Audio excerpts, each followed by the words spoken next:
మరి ఇప్పుడే మీరు అడిగిన విషయాలకి బీఆర్ఎస్ పార్టీ అనేది ఒక ఉద్యమ పార్టీ.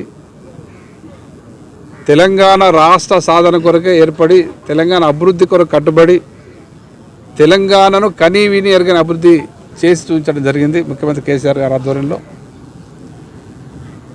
ఈ 20 సంవత్సరాల జర్నీలో బీఆర్ఎస్ పార్టీలోకి ఎంతోమంది వచ్చిండ్రు, ఎంతోమంది పోయిండ్రు.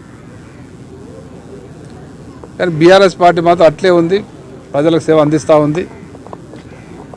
మరి మీరు అడిగినట్టుగా ఈ మధ్యన మన ఉమ్మడి మామనాడు జిల్లాకు సంబంధించిన ఒక గోల బాలరాజు గారు బీఆర్ఎస్ పార్టీకి రాజీనామా చేసి నిన్ననే బీజేపీలో జాయిన్ కావడం జరిగింది. జాయిన్ అవుతున్న సందర్భంగా కొన్ని కామెంట్ కూడా చేయడం జరిగింది. సరైనది కాదు. ఎవరైనా సరే ఆ పార్టీలో ఉన్న రోజులు అనుభవించి బయటకు పోయిన తర్వాత కామెంట్ చేయడం అనేది దురదృష్టకరం, సరైన పద్ధతి కాదు.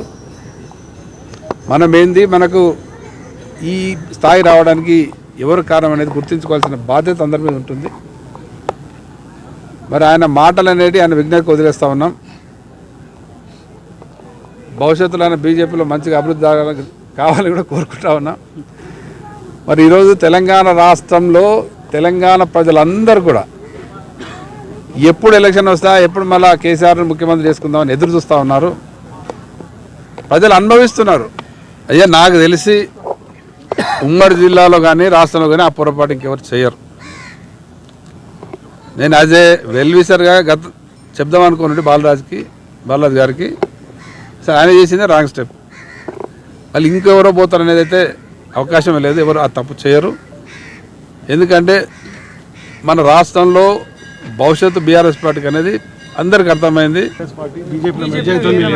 అందుకోసమే నేను ముందే పోతున్నా, నా సీటు రిజర్వ్ చేసుకుంటున్నా అని చెప్పి లేదు. అది ఆల్రెడీ ఇప్పటికే బీఆర్ఎస్ పార్టీ ఏదో పార్టీలకు కలుస్తుందని గతంలో చర్చలు రావడం అది 100% తప్పు. అవకాశమే లేదు. ఆల్రెడీ మా నాయకులందరూ కూడా చెప్పడం జరిగింది.